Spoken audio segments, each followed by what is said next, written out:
A man fills many roles in his lifetime: provider, protector, master of the house. As a father, you have a vital role in your family's life. They depend on you to be there.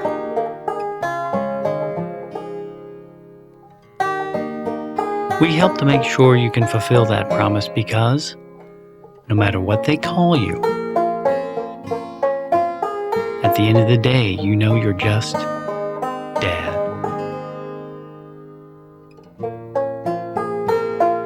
Confederate Family Insurance, for over 100 years, protecting a people and their property.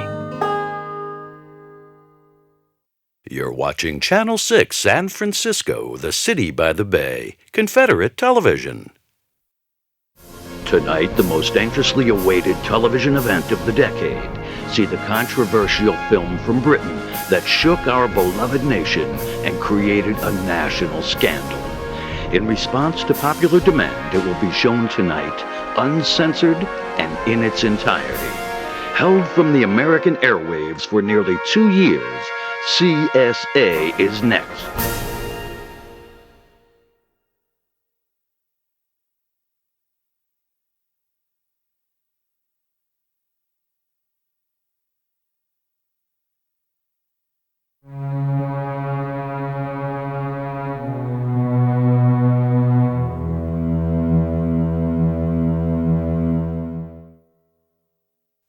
From the very beginning, it was deadly serious. This was no interim idea or experiment. The principal founding fathers were all Southern. They saw themselves in the best tradition of George Washington and Thomas Jefferson.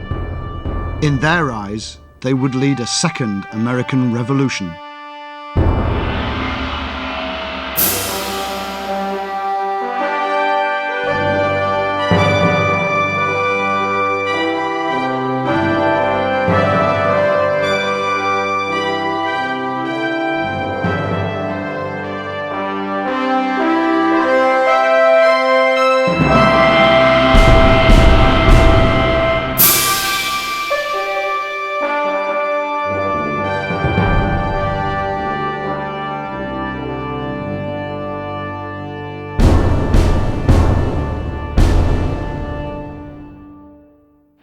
See, Bobby, the richest Americans were concentrated in the South.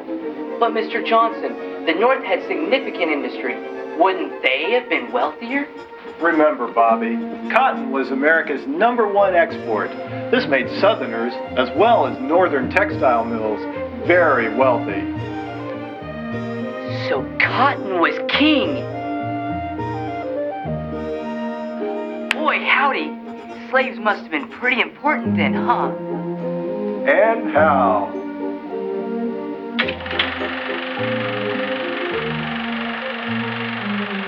By 1860, a young prime field hand would sell for as much as a luxury car would today. Jeepers. American slaves represented more capital than any other asset in the entire nation.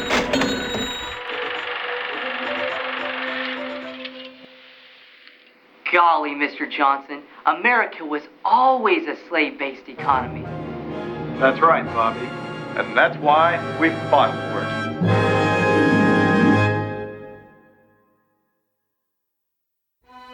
If I could save the Union without freeing any slave, I would do it. And if I could save it by freeing all the slaves, I would do it. What I do about slavery and the colored race, I do because I believe it helps to save the Union. Abraham Lincoln. By January of 1861, most people in the American South believed the election of Republican President Abraham Lincoln would terminate their ownership of Negroes. A provisional government was formed, and Jefferson Davis of Mississippi was elected president. The new seal of the Confederacy expressed the vision of the young nation. Surrounded by a bountiful agricultural Eden, at its center is George Washington on horseback. Washington, a Virginian and slaveholder, would become the father of the Confederacy. In very little time, the Confederacy defined itself as an independent, sovereign nation. One man from Virginia remarked Hellfire, if I'd known it was going to be that easy, I'd cut loose from the Yankee years ago. Meanwhile, the Union victory at Antietam gave President Lincoln the opportunity to make a revolutionary proclamation. I do order and declare that all persons held as slaves within said designated states and parts of states are and henceforward shall be free. The proclamation did not free a single slave. It was purely symbolic and used by Lincoln to frame the war in moral intent. President Davis countered so-called emancipation by sending Judah P. Benjamin to negotiate the military and financial involvement of the foreign powers Britain and France. Benjamin, a Jew and the South's most brilliant legal mind, defied anti-Semitic attitudes to become Secretary of State and President Davis' chief advisor. Benjamin matched Lincoln by wisely promoting the Southern cause of states' rights, not as the preservation of slavery, but as the freedom of private property. Benjamin's gambit worked. Fighting for freedom, not slavery, opened the avenue for Europe's entrance into the war. With the assistance of several divisions of British and French troops, Lee's armies at Gettysburg routed the Union forces. When those Federal soldiers saw those French and British troops moving up on line on either side of Lee's flanks, many of them just broke and ran. And in a matter of months, Southern troops took the nation's capital, capturing the White House. But there was no sign of President Lincoln. In a small house outside Washington, D.C., on April the 9th, 1864, General Ulysses S. Grant surrendered to General Robert E. Lee. The bloody conflict had finally ended. It became the primary objective of Confederate forces to locate and arrest the now deposed President Lincoln. Confederate forces were everywhere. A desperate Lincoln turned to Harriet Tubman. Tubman, wanted with a huge bounty on her head, would be the last resort for a president literally running for his life. Tubman's Underground Railroad was a series of way stations that organized the escape of over 200 slaves out of the United States to freedom. But her dearest passenger would require Tubman's most ingenious plan to date. She chose to disguise President Lincoln in blackface and traveled with him along one of her many secret slave routes. When Lincoln scoffed at the plan, Tubman, never one to mince words, reminded him of the huge bounty on his head. She said simply, "We're both niggers now, Mr. President." A crack battalion of Confederate troops was dispatched from Detroit to locate and arrest Lincoln and Tubman before they could escape into Canada. Lincoln and Tubman were captured trying to cross Lake St. Clair. President Abraham Lincoln was now a prisoner of the Confederate Army. In 1915, the capture of Lincoln was also dramatized in D.W. Griffith's silent film classic, The Hunt for Dishonest Abe.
Jefferson Davis, on learning of Mr. Lincoln's capture in blackface, termed the arrest symbolic. A quick trial was convened, and former President Lincoln was convicted of war crimes against the Southern nation. He was imprisoned in Fortress Monroe near Norfolk, Virginia. It was from the window of his damp cell that he watched the execution of the woman who runaway slaves called Moses. Tubman knew on her capture that she would be executed for her many crimes against the South. I'd rather die fighting to free others from this evil nation than live within it another minute as a slave. There were many who were clamoring for Mr. Lincoln's execution also, but President Davis understood that sparing Lincoln's life would ease tensions in the North. A wise man, he was already looking to the future. After serving 2 years, a frail and gaunt Lincoln was granted a full pardon and exiled to Canada. He never returned to his homeland. In June 1905, shortly before his death, he granted a rare interview from Montreal. I failed to see it. The abolitionists understood what the consequences would be. They knew it was always about the Negro, but I was blind. Now I see what our once great country has become. I only wish that I had truly cared for the Negro, truly cared for his freedom, for his equality. I used him, now I am used. Now I too am a Negro, without a country. I pray that someday the colored people of Confederate America will be free. A nation stained with the blood of injustice cannot stand. I only regret that I shall not live to see it fall. When Mr. Lincoln died in exile in Canada, he was a lonely, bitter man, disgraced, abandoned, almost entirely forgotten by history. Today, he's only remembered as the man who lost the War of Northern Aggression.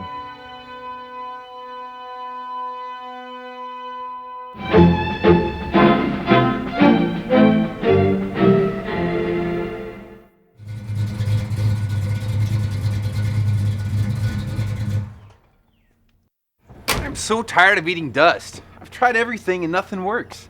Is there anything that can make this car faster? Try some of this, sport. Dude, Cooter! Sambo X15 is specially formulated for the way America drives. It blasts and cleans away those stubborn black deposits that rob your engine of power. It lubricates and protects. Listen to her purr. Thanks, Duke. Don't thank me. Thank Sambo X15. It's what the pros use. When may I expect dinner, Beulah? Presently, Mr. Herrick. Presently. What would the noontime be without the classic Leave It to Beulah? Beulah, who's always in the kitchen, but never seems to know what's cooking. Weekdays at noon.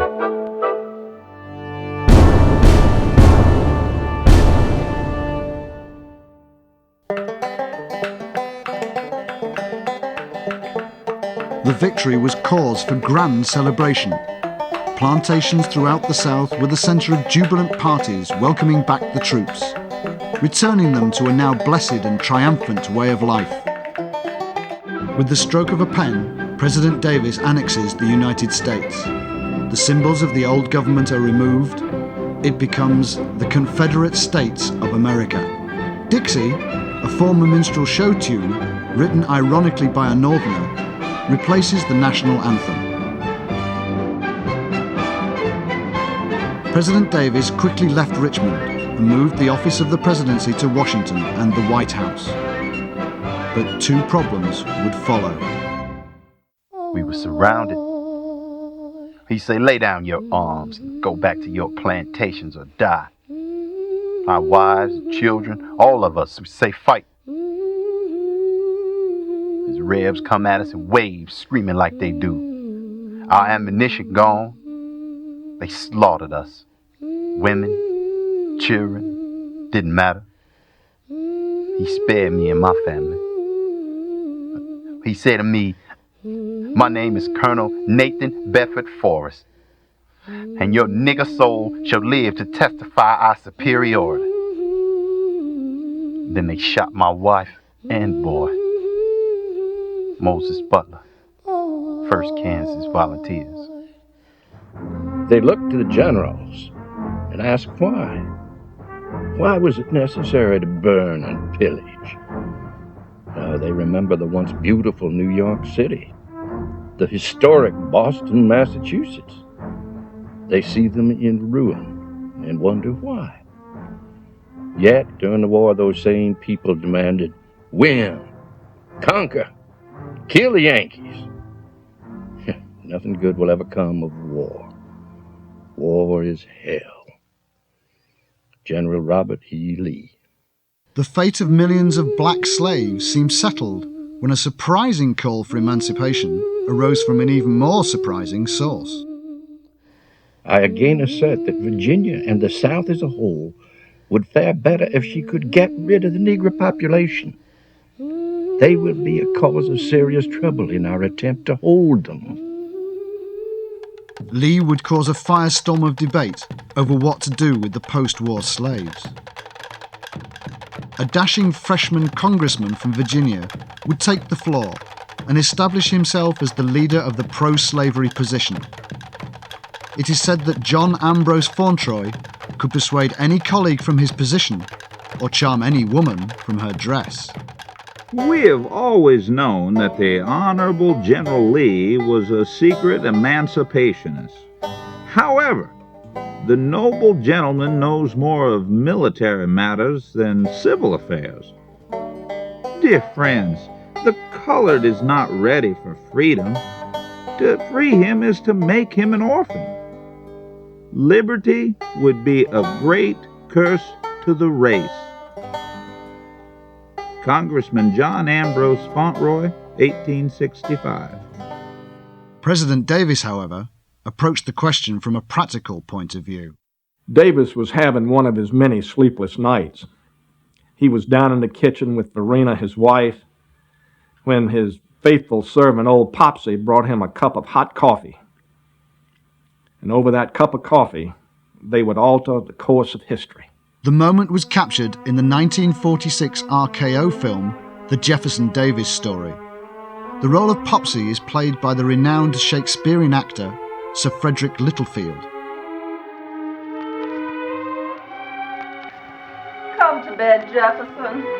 You haven't slept all night. How can I sleep, Verena? Must find a way to unite this country. I heard Miss Verena stirring.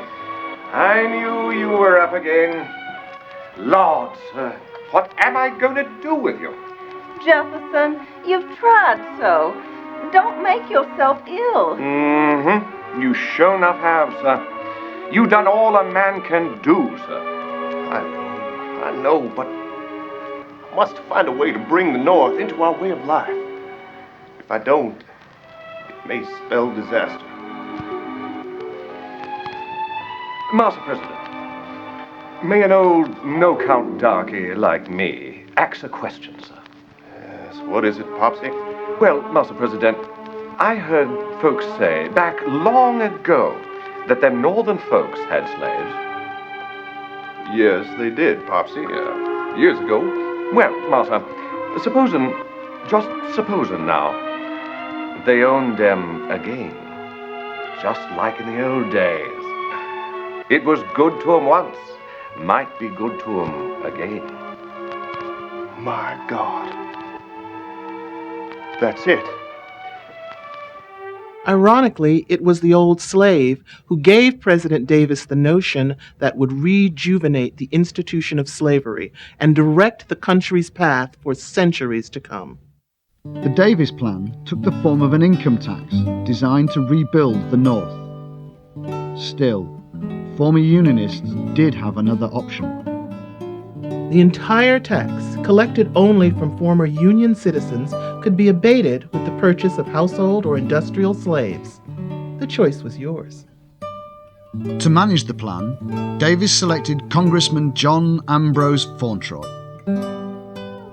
We spoke with the congressman's great-grandson, John Ambrose Fauntroy V, the Democratic nominee for president, at his Washington, D.C. campaign headquarters. Horace, come, Lindsay? Yeah. Horace's family has been with our family, for how many generations now? Since the beginning, sir. Yeah. He's like family to us. Pleasure meeting you, Horace. Great-grandfather, he welcomed the appointment. See, he was a student of human nature, so he easily predicted the choice that the Northerners would make, and, he was humored by the sudden moral confusion of the abolitionists. He called the whole thing a giant garden party for the nation.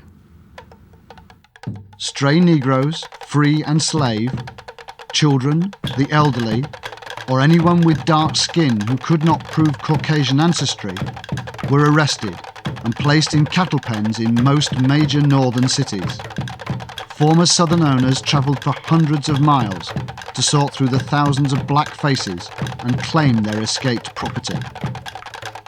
Most perplexed about their fate under the plan were those of mixed racial background. A small number of so-called mulatto slave owners existed in South Carolina and other southern states. Formerly called freemen of color, under the Davis Plan, the one-drop statute constituted their inclusion to the breed. Mixed-race slaveholders were sold right along with their full-blooded slaves. As one slave put it, light, bright, damn sure ain't white. Abolitionists rallied to combat the Davis Plan. Walt Whitman penned this protest in the Brooklyn Eagle. Slavery is a good thing to the rich, the one out of thousands, but it is destructive to the dignity and independence of all who work, and to labor itself. But Fauntroy countered. We are immigrants from different countries, different backgrounds, different languages. Only one tie holds us all together, our white ancestry. This slavery is afforded not just for the rich, but for every man, according to his color. I wish to God every head of a family in this great land had one slave to take the drudgery and menial service off the family. Northerners began to appreciate what Southerners had always known. It's good to be the master. A secret meeting was held in the home of Susan B. Anthony to respond to the success of the Davis Plan. There, William Lloyd Garrison read his now famous letter, Why We Must Leave. We are living under a brutal slave oligarchy that now threatens to starve us if we do not do their evil bidding. Will I make a compact with the slaveholder, the man who plunders, cradles, scourges women with the lash till the soil is red with blood? Never, my dear friends. Simply, we must leave. About 20,000 whites, mostly Northerners, followed Garrison across the border to Canada. Among the notable expatriates were Harriet Beecher Stowe, Henry David Thoreau, Mark Twain, Ralph Waldo Emerson, and the outspoken Wendell Phillips. It does not surprise me that the North has taken to this monstrous plan. There were always just a few true abolitionists, for if the North were ever against slavery, it would not have lasted these many years. Another to leave was the suffragette Susan B. Anthony. Anthony would lead a women's movement in Canada, gaining the vote for women in 1912. One particular incident that really got the attention of the country was the matter of Cassie Brown in 1875. Cassie was a slave woman who brutally murdered the 3 white children in her charge and escaped, and she was never captured. It hurts me to my soul that I took them children's lives. I love them children, I swear I did. I had me 3 children once ago. They was took off and sold from me. Them white babies wasn't my children. and I wasn't a mama. No woman can be mama who ain't free. Cassie Brown, 1875. For the first time, people began to wonder, could they trust their black mammy? Slave owners, left befuddled at the behavior of their beloved slaves, turned to Dr. Samuel A. Cartwright of the University of Louisiana, a highly respected and widely published member of the American Medical Association. Cartwright, considered an expert on Negro diseases and peculiarities, had made a major breakthrough with his discovery of drapetomania. Drapetomania is a disease which causes slaves to run away, from the Latin drapto, meaning to flee, and mania, an obsession. Thus, Dr. Cartwright believed drapetomania to be the root cause of all runaways. Amazingly, his research would influence an entire generation of medical thought. A slave is like a child and should be treated with care. However, when a slave becomes sulky or dissatisfied, then I prescribe whipping the devil out of him. Dr. Samuel A. Cartwright, 1860. John Ambrose Fauntroy, whom many call the father of modern slavery, received the Democratic presidential nomination in 1880, but suffered a debilitating stroke weeks later. He died in 1882. The Fauntroy family would capture the imagination of the nation for years to come. A political dynasty, many consider the talented family American royalty.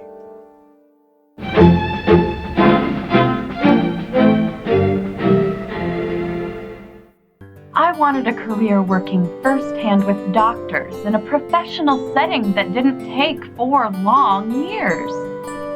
I wanted to help all God's creatures, great and small, but my grades just weren't high enough for medical school. But now, I'm on the fast track to success. Train for a new and exciting career at CI, the Cartwright Institute for the Study of Freedom Illnesses. In just months, not years, CI can train you for a rewarding career as an overseer, paddy roller, servant monitor, breeder, or get an associate's degree in e-slave accounting. Perform medical experiments, learn the nature of freedom diseases.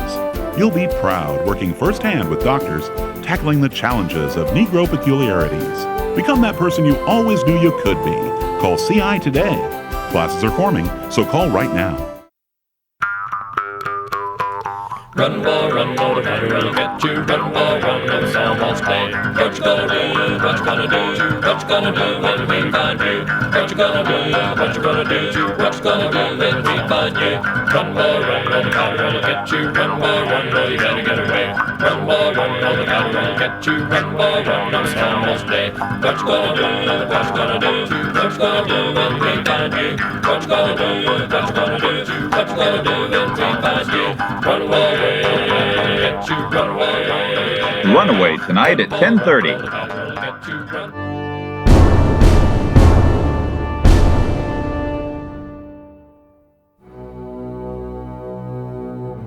While the Davis Plan rebuilt the cities, a psychological reconstruction would be instrumental in giving birth to a new nation. Confederate leaders knew it was necessary to reconstruct the minds of its slaves and citizens. This would become what some call the American Holocaust. Reconstruction would see to it that moral authority was reestablished. Many called it gentle reminder. Douglass and Garrison responded to these horrors by organizing fugitive slaves, free blacks, Canadians, and former U.S. citizens into a new organization, the NAACP, the National Association for the Advancement of Chattel People. A Confederate delegation met with Prime Minister Sir John A. Macdonald and demanded the immediate return of all Negro property located within the Canadian territory. These were the darkest days since the overturning of emancipation. In the final hour, Frederick Douglass was called before Parliament to speak. Gentlemen, The Negro is only a darker version of yourself. He has little to offer but the sweat of his brow, the culture of his soul, and his goodwill. The Negro's only demand is freedom. My dear brothers, stand with us in our fight for freedom. The oratory of Douglas swayed the needed votes against deportation. However, the executions and tortures had scared most slaves into submission. Until the very end, until his death in 1895, Douglas fought against slavery in the former United States. Yes, it's over 100 years ago, but we have never forgotten this red Canadian injustice.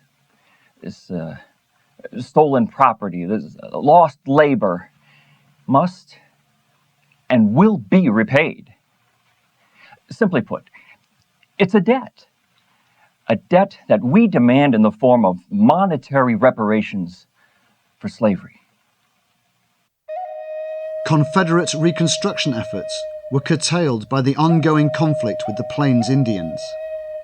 Land-hungry pioneers, gold prospectors, and expanding railroads wanted to move from the bustling South into the Great Plains. The Indians would have to be eliminated. The government and their church leaders instructed that, quote, "The Great Spirit gave the white man the book, the red man the arrow, and the black man the hoe." They took our children from us. Children were forcibly removed and sent to boarding schools. These boarding schools were nothing more than total institutions for the complete eradication of their native heritage and pride.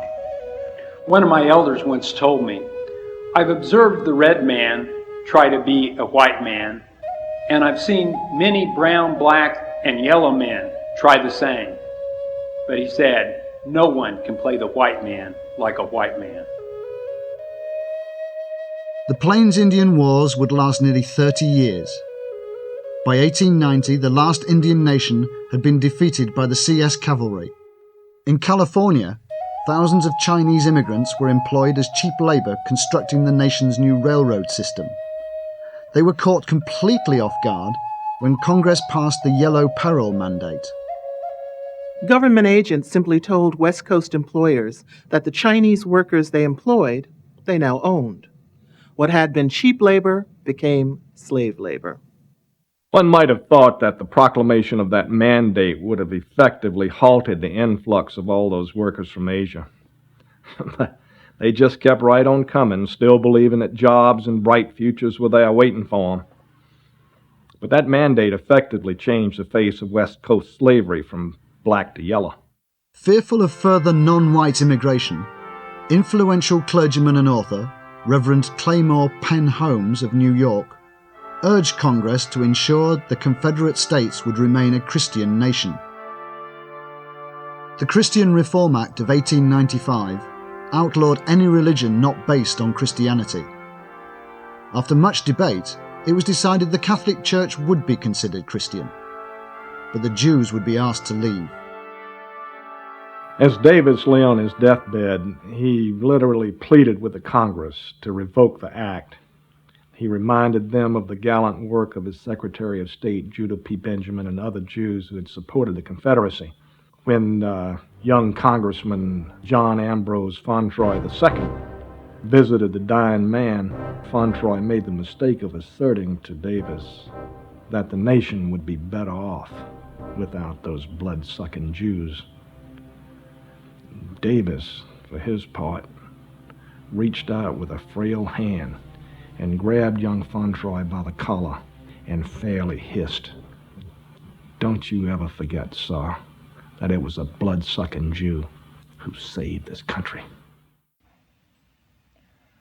Well, Benjamin was personally hurt by the act, but the death of Davis did create a provision allowing a small number of Jews to remain on the reservation here on Long Island. While blacks were gaining political support in Canada, in the CSA, North-South relations were being romanticized. The once bloody Civil War had become civil. Novelists during Reconstruction mended the divide between the two regions. In their books, the aims and causes of the war suddenly changed. Slavery is no longer mentioned as the cause of the war. This is key to reconciliation. Thus, the suffering of slaves is ignored. We are presented with only loyal black servants. However, the courage and sacrifice of whites on both sides of the Mason-Dixon line is romantically examined. They struggle to survive. They protect their homes and families. Generals and battlefields take on a new flair. Their smallest details become dramatically important.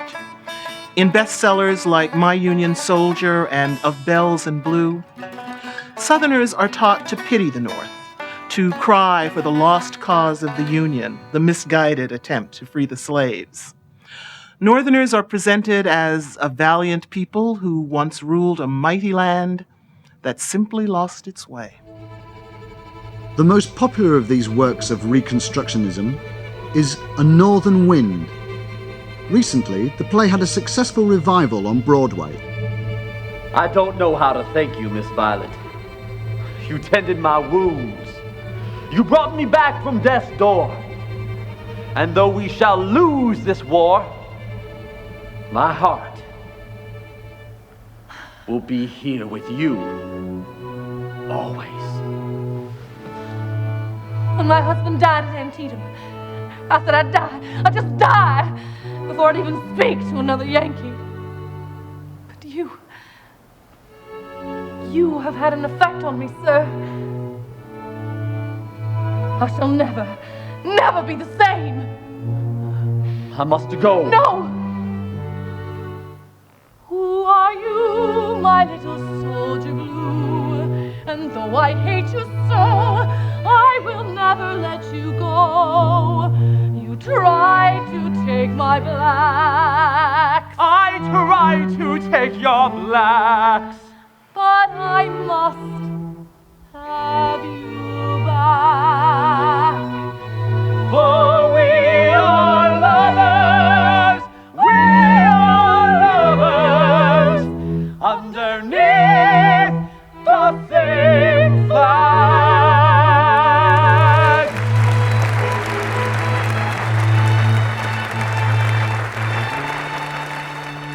With Reconstruction complete, the CSA, inspired by the empires of Britain and France, were anxious to embark on a journey to become the most powerful empire in the world.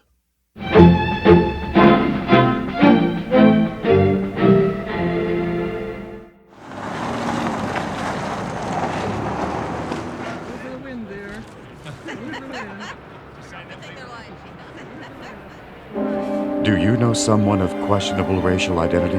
A neighbor?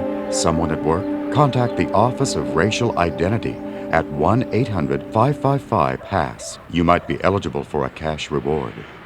That's right. Passing. Can you stand it, boss? Can you take them microscopic shiners gleaming your teeth is?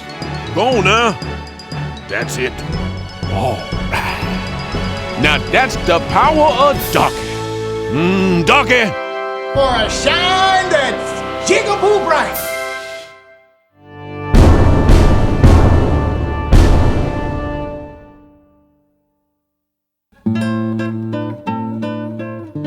In the summer of 1900, Confederate framers act on their vision of a lush, productive superstate. They would civilize the savage regions of the Southern Hemisphere. Well, it was called a splendid little war, but it really became the first opportunity to test North-South unity against a foreigner, non-American, and a foe of color, Spanish. The war was a rousing, unifying success.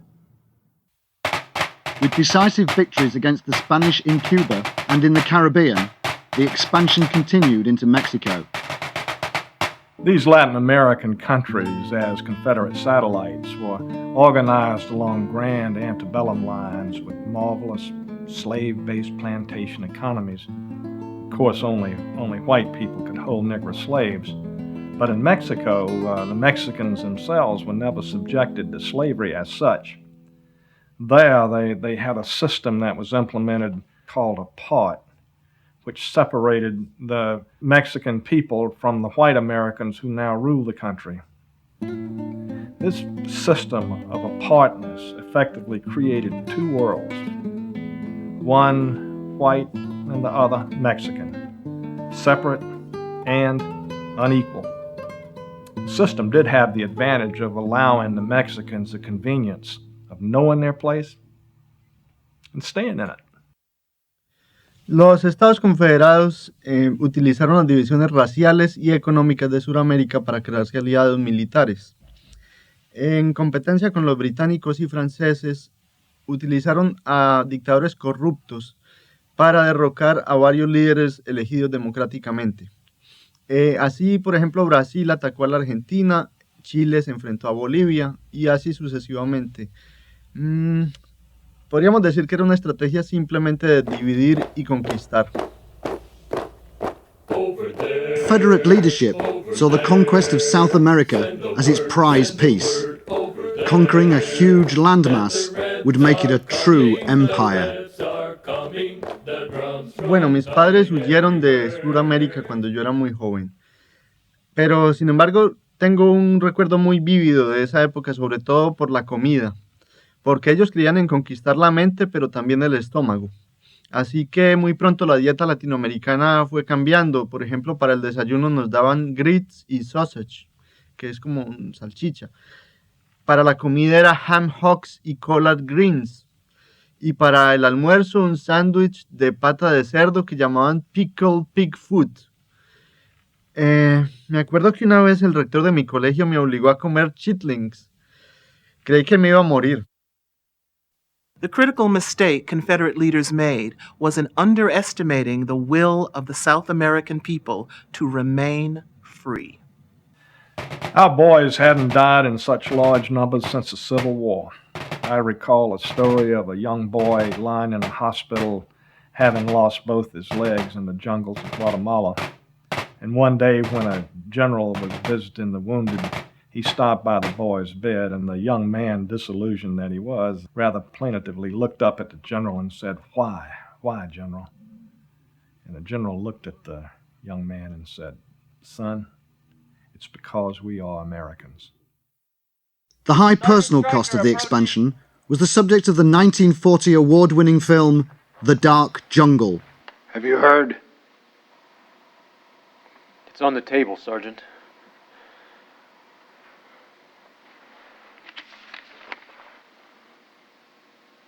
All of them? Every single last one of them. Good Lord.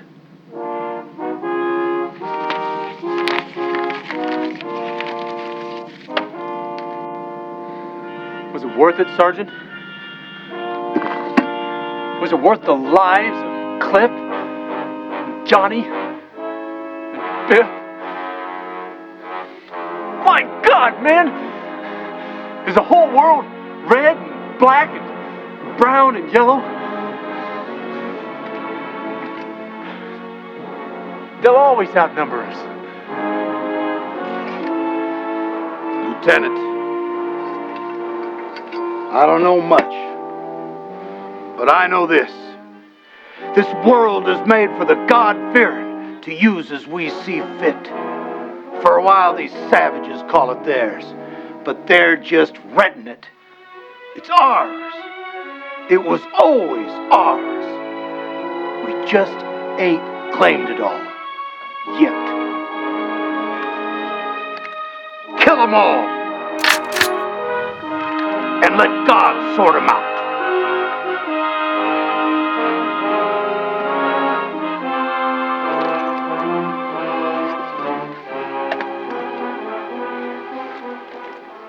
The costly victory in South America instilled an even deeper belief in manifest destiny. They now truly believed they were on a divinely ordained quest for world domination. Viola,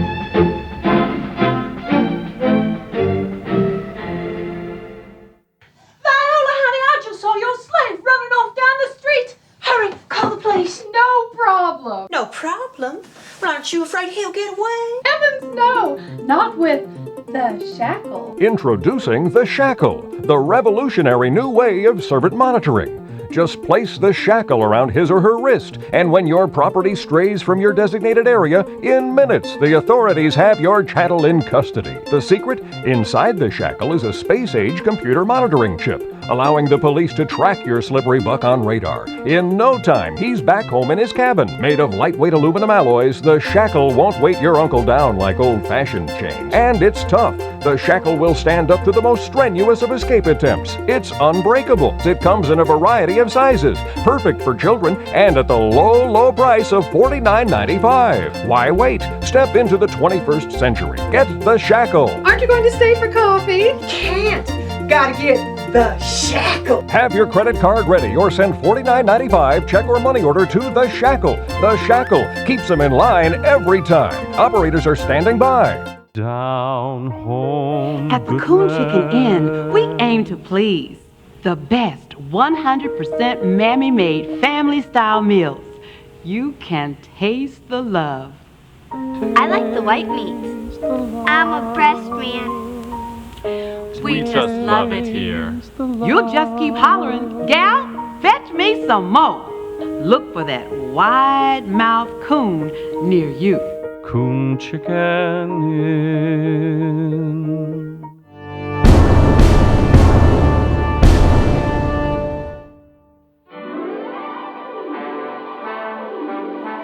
By 1929, Mexico, Central America, South America, Haiti, and the Caribbean were all members of the growing Confederate Empire.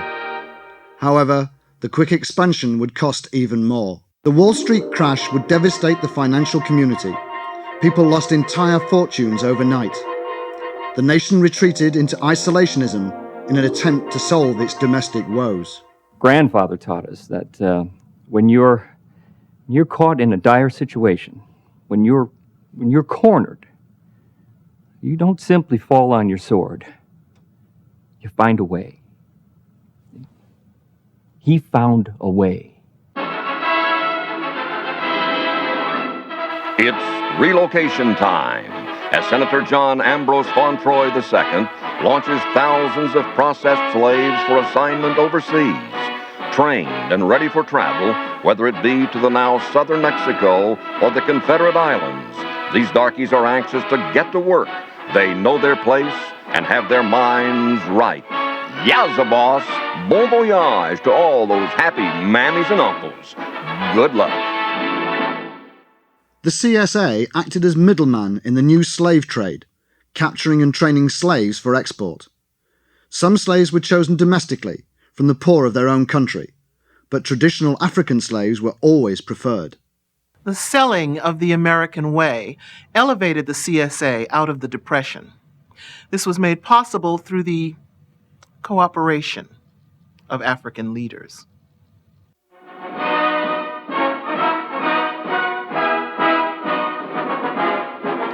Africa is a strange and backward continent.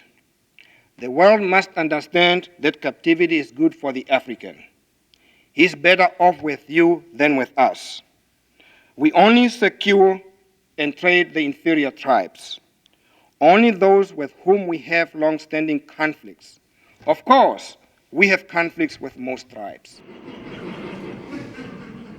But for our cooperation, America allows us to govern our people. They leave us alone. They believe in democracy, and so do we. Critics often wonder how Africans involved in the trade can market other black people. They say, you should stick together. You are human beings, and you should help one another. To this, I simply must say no. Capitalism is no respecter of persons. There's simply too much to be gained. A good chief, like a good congressman, senator, or president, always puts the prosperity of his people first.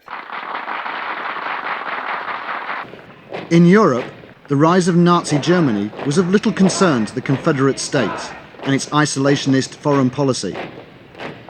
Many Confederate leaders visited Germany and attended the mass Nazi rallies.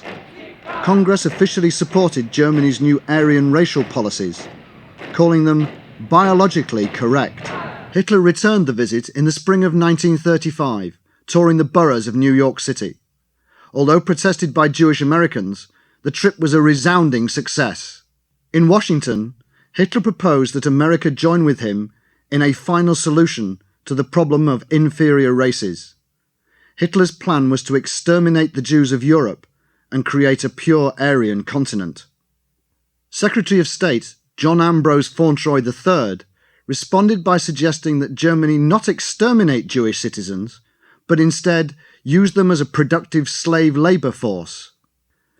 Taking Hitler on a tour of American slave labour plantations and factories, Fauntroy and Hitler discussed the possibilities.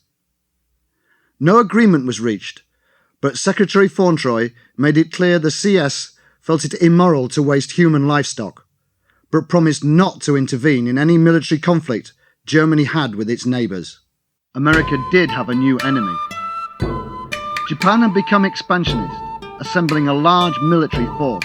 For the CSA, they posed a threat to the entire Pacific region. The Confederate States would act. On the morning of December the 7th, 1941, America struck Japan in a devastating surprise attack. The airbase on the Kuril Islands, the Japanese naval fleet anchored in Tokyo Bay, and the former capital of Kyoto were all heavily damaged by Confederate bombers. The war with Japan had begun. Because the Japanese people were small in physical stature and non-white, Confederate leaders dismissed them as weak. Once again, they underestimated the will of a foreign power. They would find out just how weak they were. So many men were dying in the war that Confederate leaders turned to their slaves for assistance. The first to volunteer were West Coast enslaved Japanese, anxious to prove their loyalty and perhaps gain their freedom. However, Congress decided they were sneaky and could not be trusted. They were banned from service. A regiment of slaves, the 129th Fighting Bucks, were leased by their owners to the Confederate Armed Forces to serve in combat. The slaves were promised their freedom if they would fight. The men of the 129th fought with distinction and courage. They were given the most dangerous missions, and casualties were very high. But they earned the respect of their Confederate officers. Even after suffering such tremendous losses, the Japanese forces still would just not surrender. And then, by the grace of God, we developed a weapon that would put the entire foreign world of colors in their place. The war was over, and it was a time for immense celebration. However, after the war, the 129th Fighting Bucks were returned to their masters for enslavement. No explanation was given.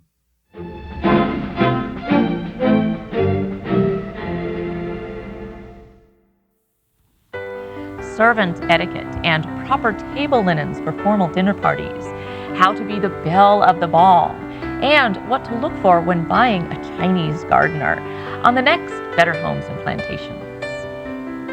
It's a good thing.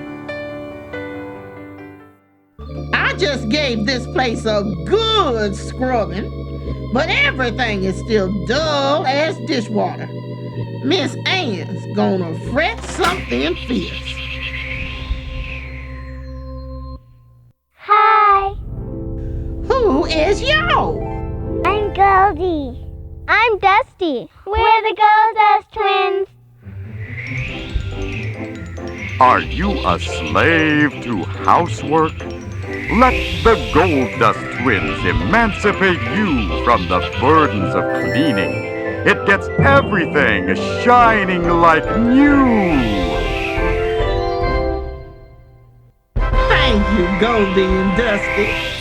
Don't be a slave. Get Goldust today.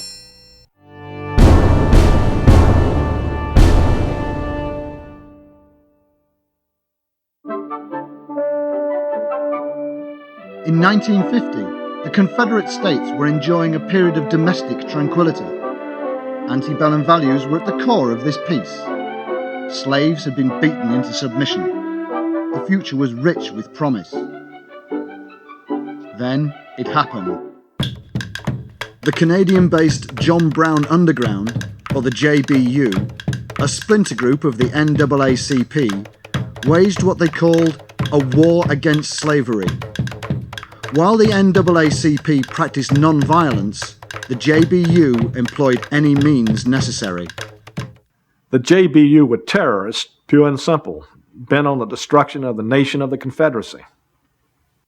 What is terrorism to one is patriotism to another.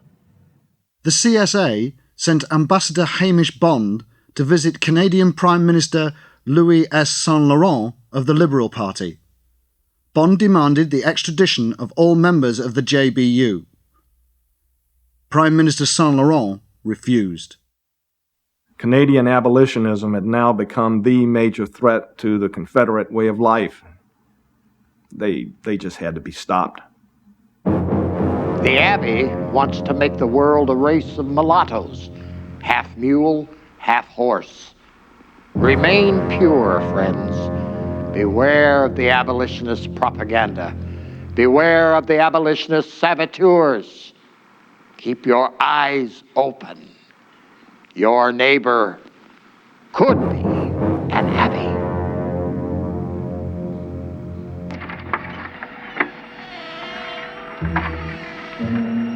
Bill? Dear? What are you doing down here in the basement?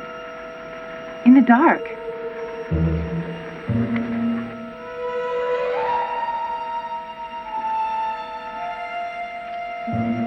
You're not the same anymore. I don't know you, honey. You're so cold and distant. Do you still love me? That's not it. Then are you sick, dear? Do we need to see a doctor? I don't know what to do. Talk to me. What is there to say?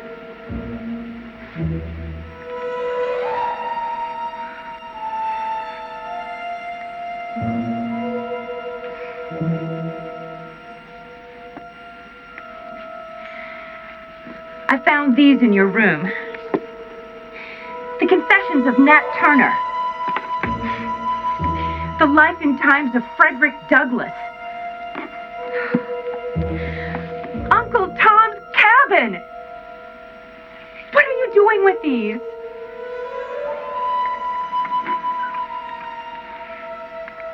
If you must know, I read them. I'm an abolitionist.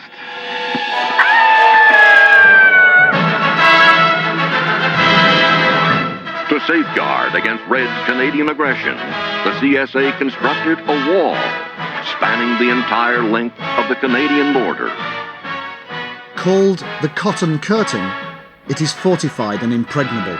Radio Free Confederacy sends broadcasts over the wall every day, with the hope that slaves will hear the transmissions and gain information about their lives.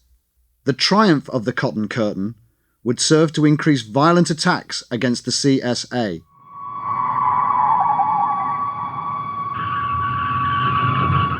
Yeah, I was 7 years old when Dad was assassinated, and well, the president, he launched airstrikes against Canada, but I have to be honest with you, it doesn't really ease the pain in losing a father.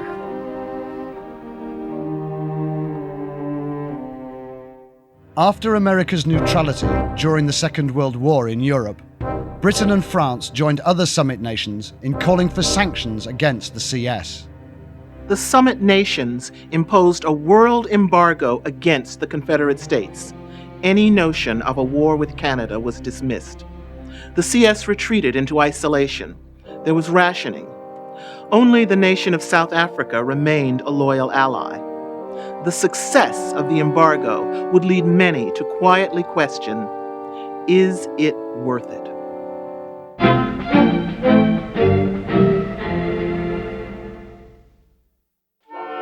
Fall out here means more than corralling a young buck.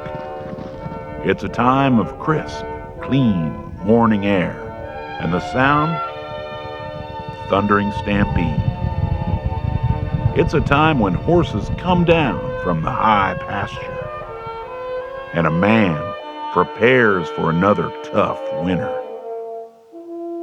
It's time for a nigger hair, an American cigarette.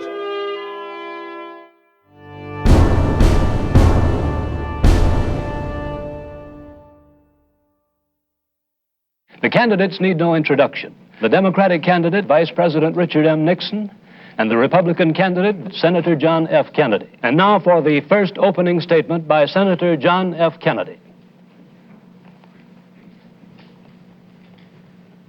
In the election of 1960, and with the world around us, the question is whether the world will exist, half slave or half free, whether it will move in the direction of freedom, in the direction of the road that we are taking, or whether it will move in the direction of slavery. If we do well here, if we meet our obligations, if we're moving ahead, then I think freedom will be secure around the world. If we fail, then freedom fails. It was what many had predicted of an Irish Catholic and a Northerner to boot. Critics had called Kennedy a black Republican, obviously bringing up the image of Abraham Lincoln and the abolitionists of the past. Slaves knew Kennedy was sympathetic to their plight. He could not directly come out and advocate its end, but everyone knew that if the opportunity arose, Kennedy would emancipate. It was 1960. President-elect Kennedy, the youngest leader in American history, and the first president from the North since the War of Northern Aggression, would dramatically alter the direction of the country. What Kennedy termed a new frontier. Polls indicated that only 29% of the population now favored slavery, the lowest figures ever. Kennedy, young, intelligent, and too clever by half, symbolized this. He had skillfully managed to put a handsome face on emancipation. However, Kennedy, distracted by the Cold War with Canada and an expansionist campaign in Southeast Asia, had little time to address the revolutionary social changes at home. Women now demanded an end to the sexual relations between their master husbands and their female slaves. For generations, they had tolerated these unions and the slave children they produced. Fully 50 years after the efforts of Susan B. Anthony, women now wanted control over their lives. We are not frail, simple-minded pets. We are more, much, much more. We demand the right to be women, women with a future, women with the vote. Confederate teenagers were being influenced by the beats of Negro rock and roll, blasting across the Cotton Curtain from Canada. Free to express themselves, former slaves enriched Canadian culture. Performers like Elvis Presley imitated black artists and were censored and arrested. This Elvis Presley and this Canadian abolitionist-inspired rock and roll music threatens to deflower every pure white child in this great country of ours. Many like Presley took their talents north and became stars in Canada. Canadian writers like Richard Wright and James Baldwin created masterworks of literature. The ban on race, music, literature, and art stifled American creativity. Prohibition of certain abolitionist and Negro-inspired art left Confederate culture void and without conscience. American art never evolved beyond government-inspired propaganda. Negroes, afforded equal education, excelled in all areas of Canadian life. In the world of sports, they helped Canada to consistently defeat America in the Olympic Games, winning hundreds of gold medals. After seeing great black athletes in the Olympics, some Confederates pondered the inclusion of slaves in sport. In the first annual CSFL championship game, two all-white teams, the Washington Indians and the New York Niggers, illustrated the call to break the color barrier and emancipate. 100 years ago today, Abraham Lincoln signed the Emancipation Proclamation. He thereby began the process to fulfill finally the promises of the Declaration of Independence. The century since has seen the struggle to convert freedom from rhetoric to reality. It has been, in many respects, a somber story, and the task is not finished. Much remains to be done to eradicate the evil of human slavery. The proclamation must be regarded not as an end, but a beginning. In giving freedom to the slave, we assure freedom to the free. In giving rights to others which belong to them, we give rights to ourselves and to our country. The president's assassination drained the lifeblood from the entire nation. The belief some white citizens had for a new America was gone. Women would not get the vote. The hope slaves had for their freedom exploded into rage. Two major slave rebellions, one in the Los Angeles, California section of Watts, and the other in Newark, New Jersey, caused strong but divided reactions from Confederate lawmakers. In the wake of our late president, our nation is at the crossroads. We must ask the question, is slaveocracy the only way? Like most owners, I love my servants and hate when I have to punish them. My wife and my children hate it. The young people of this country hate it. It is time for change. We have to stop pussyfooting around. We have a war going on in Vietnam and another one erupting right here in our own country. Now, unless we plan on losing both these wars, we better stop crying for these gooks and these darkies and lay the hammer down. We have never lost a war, and by God, I'm not about to lose this one. By the mid-1970s, the social revolution had been crushed. Most of the opposition leaders fled the country, went into hiding, or were killed. The nation seemed to be caught up in some kind of malaise. Many feared that we were crumbling from within, and that the best years of the Confederate States of America were behind us.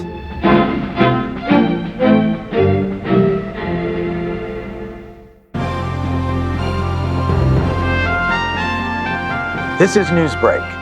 I'm Jeb Boone. Confederate Express, the nation's leading shipper, issued a warning today that house servants are using the service to, in their words, overnight themselves to freedom. There was this one fella who shipped his whole family, wife and 2 kids, up north in a box labeled Home Entertainment Center. Another big tip, check for air holes. Back after this.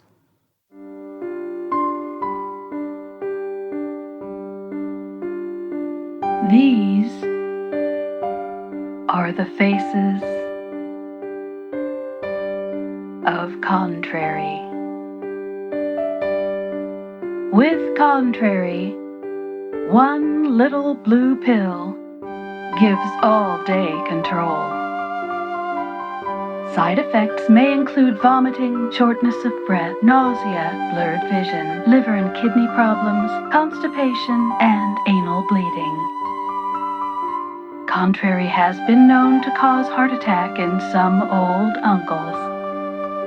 Contrary is not meant for servants who are nursing or about to drop a litter. Ask your veterinarian about Contrary today. Officials in Washington suggested charges may be filed following several controversial errors in the Department of Racial Identity. The watchdog group, Proven White, charged that DNA mistakes are commonplace and that many people don't know who they are. The search for Big Sam expanded the Chicago area today. The runaway remains #1 on the CBI's most wanted list. A spokesman for the Bureau indicated, although the crime is over 2 years old, Big Sam is still believed the JBU mastermind behind the now infamous one-drop scandal. And on a program note, be sure to stay tuned for the live death row execution of Floyd Ray Hubbard. Now that's at 12/11 Central. See you then.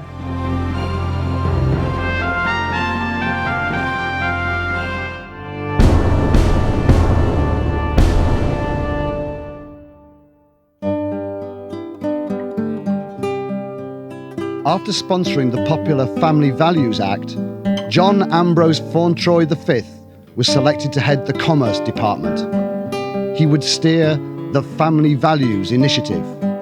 Fauntroy utilized popular religious leaders in a series of infomercials answering the nation's difficult moral questions. Ephesians chapter 6, verse 5.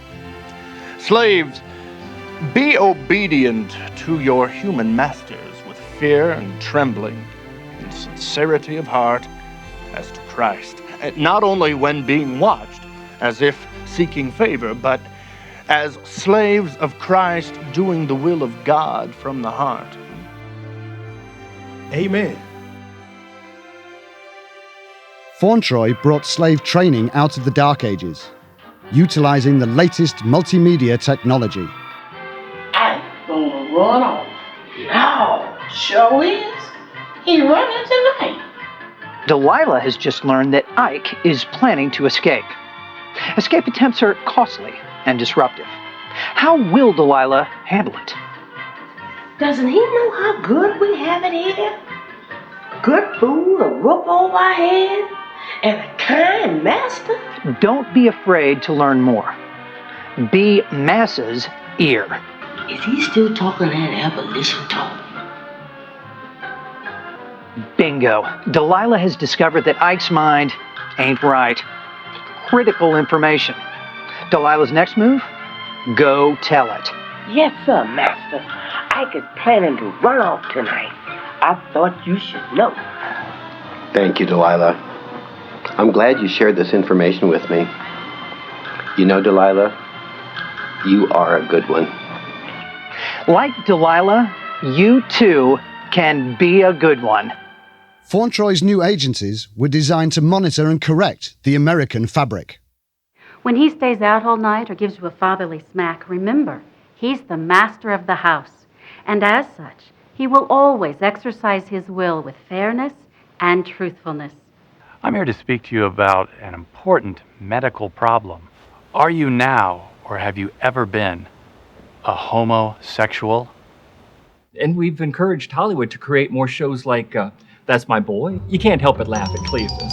Follow the antics of America's favorite jigaboo, Cleophas, as he deals with the challenge of freedom on That's My Boy, weeknights at 6:30. That's just me, boss. That's my boy. Well, look at the Slave Shopping Network. The Slave Shopping Network alone has done wonders to bring back the joys of Negro ownership. Let's talk slaves. For the next hour, I am here with Joyce, and she has brought us some of the most incredible servants to pick from today. That's right, Paula. We have 40 extraordinary Negroes right off the tarmac waiting for you. And I know one of them's just right for you in your home. So let's start with Jupiter and his family. Now, Joyce, you say that Jupiter's a buck for the 90s. That's right, Paula. Versatility is the key with Jupiter. He's the perfect slave for home, office, or industry. He's healthy, adaptable, and reliable. Oh, and what about our gal Prissy? Oh, what a find. Well-mannered, loyal, smart, but not uppity. Oh, and what a litter of pickaninnies she's had. Aren't those two the cutest little things you ever saw? They would be so helpful around the yard or with dinner parties. Now, as with all SSN products, we can either break up Jupiter's family for you, or you can have them as a set. So, let the bidding begin. A new generation of young people are excited now about owning Negroes. The buying, trading, and selling of servants on the internet has pumped over $500 million into the economy. But behind pornography, it's the top-selling item on the net. The 80s and the early 90s were more than a nostalgia trip. We'd finally put that tragic decade of self-doubt, the 1960s, behind us. I swear I never had seen so many flags and yellow ribbons as when our boys came home victorious from the Persian Gulf. We'd really whipped those Arabs. We won. That was enough. And once again, we loved ourselves. When this country was the United States of America, slaves built this capital. Today, we preserve it. Reports soon surfaced. Fauntroy would run for the Democratic presidential nomination.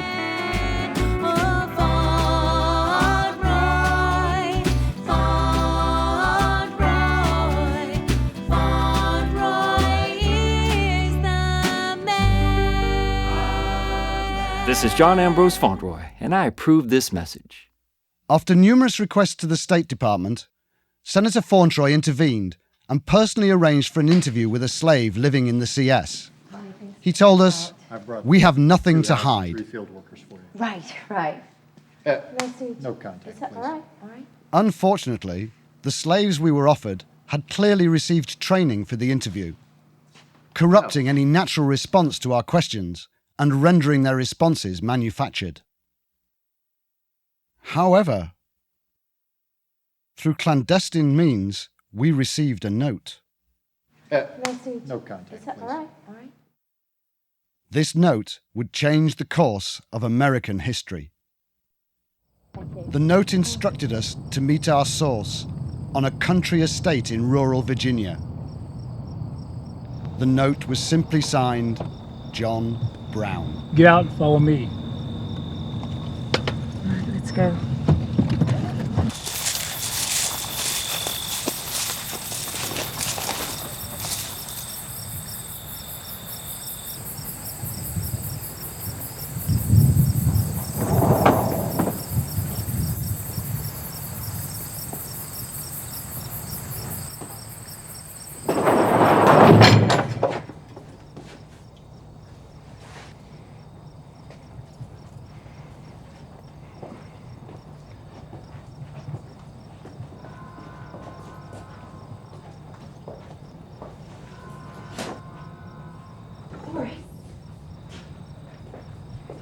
Master Fauntleroy gonna kill me sure shooting. But I don't care no more. I got to say this. What do you have to say? Master Fauntleroy, his family, and my family. What? See, a long while back, my great-great-grandmammy and his great-granddaddy, they, you know. I don't understand.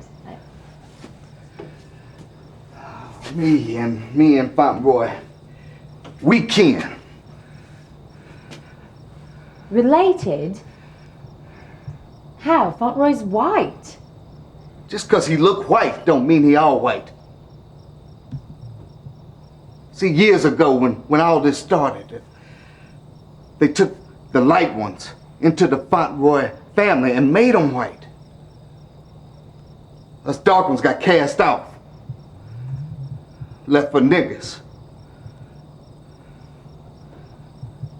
He got the jungle blood.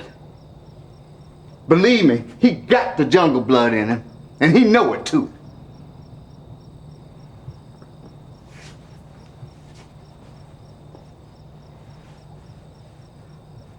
Following the release of that tape, Fauntleroy held a news conference to respond to the charges of Negroness. These accusations leveled against me by a slave, no less, are false.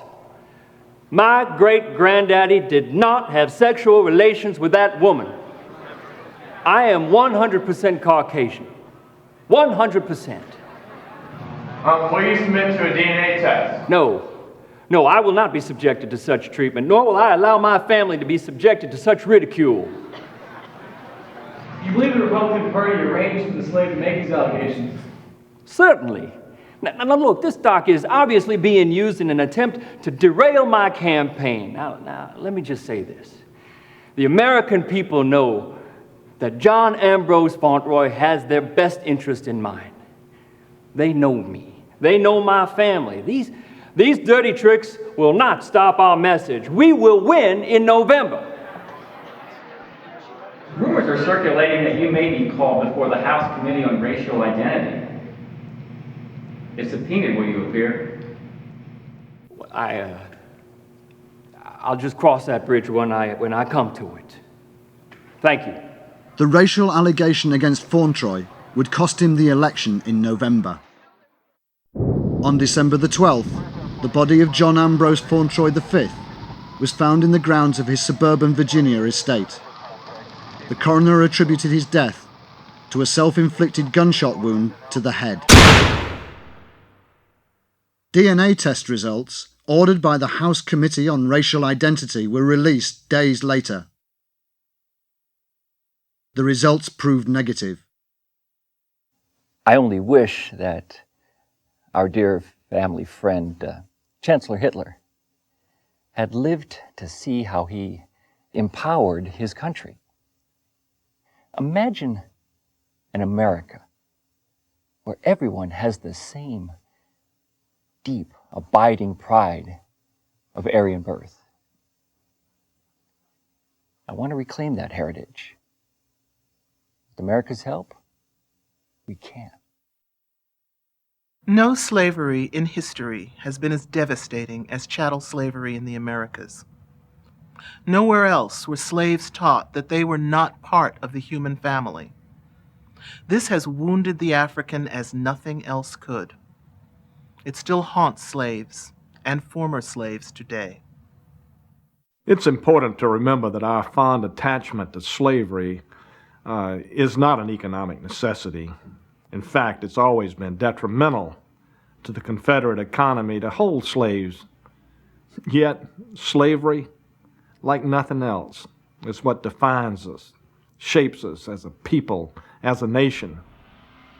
Owning a slave is a constant reminder of who you are. It strengthens our role and responsibility to be a leader in our homes, in our families, and in our communities, and to provide the leadership as only a white man could hold in the most powerful nation in the world. I pledge allegiance to the flag of the Confederate States of America and to the republic for which it stands, one nation, under God, indivisible, with liberty and justice for all. White people. Amen.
Run, boy, run, oh, the battery will get you. Run, boy, run, oh, it's almost day. What you gonna do? What you gonna do? What you gonna do when we find you? What you gonna do? What you gonna do? What you gonna do when we find you? Run, boy, run, oh, the battery will get you. Run, boy, run, oh, you better get away. Run, boy, run, oh, the battery will get you. Run, boy, run, oh, it's almost day. What you gonna do? What you gonna do? What you gonna do when we find you? What you gonna do? What you gonna do?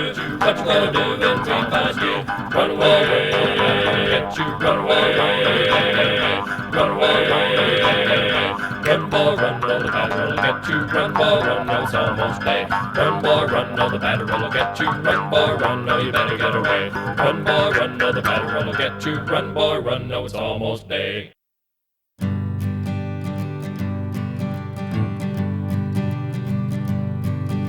We are a friendly people.